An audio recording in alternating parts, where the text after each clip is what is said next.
Welcome friends. आज मैं आपको बताने जा रहा हूँ कि रिलेशनशिप कोचिंग आपको लाइफ में कैसे हेल्प कर सकती है। इससे पहले हम समझते हैं कि दरअसल कोचिंग होती क्या है। ठीक है, हम सब लोगों ने लाइफ में कभी ना कभी किसी ना किसी तरीके की कोचिंग ज़रूर ली थी।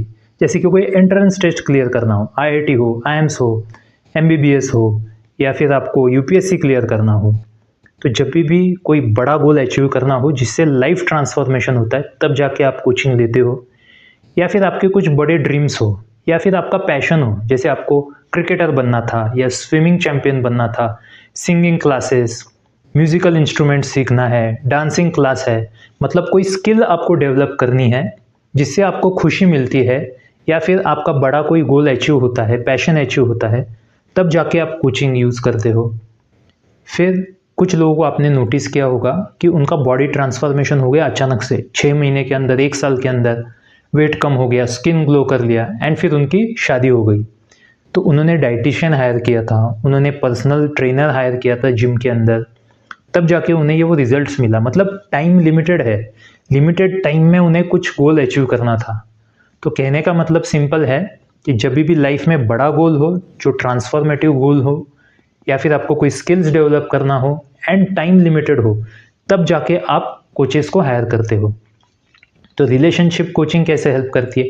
हो सकता है आपको फैमिली में अल्टीमेटम दिया हो कि 1-2 साल के अंदर आपकी अरेंज मैरिज हो जाएगी, लेकिन आपको लव मैरिज करनी है। तो कम से कम समय में आप कैसे अच्छी प्रोफाइल ढूंढ के शादी कर सकते हो, इसके लिए आपको कोचिंग लगेगी। या हो सकता है आपकी ऑलरेडी डिलेड मैरिज है, या फिर डिवोर्स होने के बाद आप वापस मैरिज मार्केट में आ रहे हो, लेकिन अभी मैरिज मार्केट का आपको कोई आइडिया नहीं है, तब आपको कोचिंग दी जाती है। इसके अलावा कुछ लोगों को बड़ा गोल हो सकता है, जैसे हाई वैल्यू वुमन चाहिए, हाई वैल्यू मैन चाहिए, मतलब ट्रॉफी वाइफ या हस्बैंड। अब ट्रॉफी वाइफ या हस्बैंड आपको क्यों चूज करे, इसके लिए भी आपको कोचिंग दी जाती है। तो सिमिलर गोल्स के लिए आपको कोचिंग प्रोवाइड की जाती है।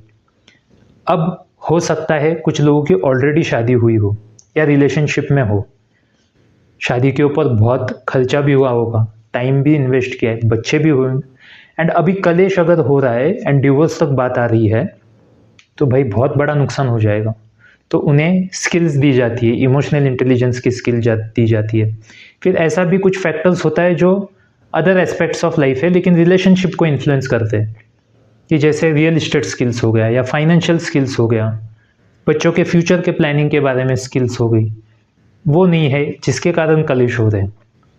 अब हो सकता है कुछ स्किल्स जो है वो एक रिलेशनशिप कोच प्रोवाइड करे, कुछ स्किल्स वो नहीं प्रोवाइड कर सकता तो वो रेफरेंस देता है। जैसे कि किसी का करियर खराब हो तो करियर का बेस्ट कोच आपको प्रोवाइड करेगा जिसके पास सबसे ज़्यादा रिजल्ट आता हो। किसी की हेल्थ खराब हो तो हेल्थ कैसे अच्छी करे, या क्रोनिक डिसीजेस है उसको कैसे ठीक करे, उसके लिए आपको कोचिंग प्रोवाइड की जाती है। रियल इस्टेट की बहुत इंपॉर्टेंट कोचिंग है, क्योंकि ज़्यादातर जो महिलाएं हैं, वाइफ्स है, वो डिमांड करती है कि घर होना चाहिए। मैं प्रैक्टिकल एग्जांपल देता हूँ। एक व्यक्ति का ऐसा था कि 15 साल गवर्नमेंट जॉब में किया, उन्होंने बहुत सारे बिजनेसेस भी ट्राई किए, फेल हो गया, पैसे का नुकसान हो गया, एंड वो खुद बैंकिंग इंडस्ट्री में थे, वो खुद लोन देते थे, लेकिन उनको लोन का या फिर उन्हें रियल इस्टेट का कोई आइडिया नहीं था। जब मैंने उनको कोचिंग प्रोवाइड की तब उन्होंने ईएमआई फ्री घर ले लिया, मतलब उनके लिए घर टोटली फ्री है, ये उनको पता ही नहीं था। अब जब मैंने उनको स्किल दे दी एंड उन्होंने एक घर खरीदा, अभी उनकी वाइफ इतनी खुश हो गई, उनको ऐसा इतना कॉन्फिडेंस आ गया कि 2 साल के बाद हम लोग और एक घर ऐसा खरीदेंगे, दोनों बच्चों के लिए घर खरीदेंगे, हमारे लिए भी खरीदेंगे। तो वो कॉन्फिडेंस आने के बाद उनका रिलेशनशिप बहुत ही बढ़िया हो गया। तो ऐसे लाइफ के जो अदर एस्पेक्ट्स है वो भी इन्फ्लुएंस करते हैं रिलेशनशिप को, एंड रिलेशनशिप भी अदर एस्पेक्ट्स को इन्फ्लुएंस करते हैं। ये मैंने आपको पहले वीडियो में भी बताया। एंड इसी तरीके की हम ट्रेनिंग्स प्रोवाइड करते हैं आपको। अभी ये जो ट्रेनिंग्स है या कोचिंग है, ये ग्रुप में भी होती है जब स्किल दी जाती है। ऐसा भी होगा कि कुछ लोगों के पास टाइम नहीं है ग्रुप ट्रेनिंग्स अटेंड करने के लिए, वो एनआरआई है, इंडिया टाइम के हिसाब से मैनेज नहीं कर सकते हैं, उनको पर्सनल अटेंशन चाहिए। तो पर्सनल अटेंशन के लिए भी उनको अलग सा टाइम दिया जाता है, उन्हें कोच किया जाता है। एंड आई होप मेरी जो ऑडियंस है वो मैच्योर ऑडियंस है। इसमें आपको कोई पिकअप लाइंस कैसे करना है, बेडरूम तक कैसे लेके जाना है, इस तरीके की ऐसी कोचिंग नहीं होती। ठीक है, मैच्योर ऑडियंस के लिए थोड़ा सा मैच्योर कंटेंट है। एंड आपको लाइफ में कुछ बड़ा गोल अचीव करना हो, लाइफ में सेट होना हो, तो उस तरीके से आपको हेल्प की जाती है। आई होप मेरा वीडियो आपको अच्छा लगा। अगर अच्छा लगा तो लाइक कीजिए, शेयर कीजिए एंड सब्सक्राइब कीजिए। Thank you very much.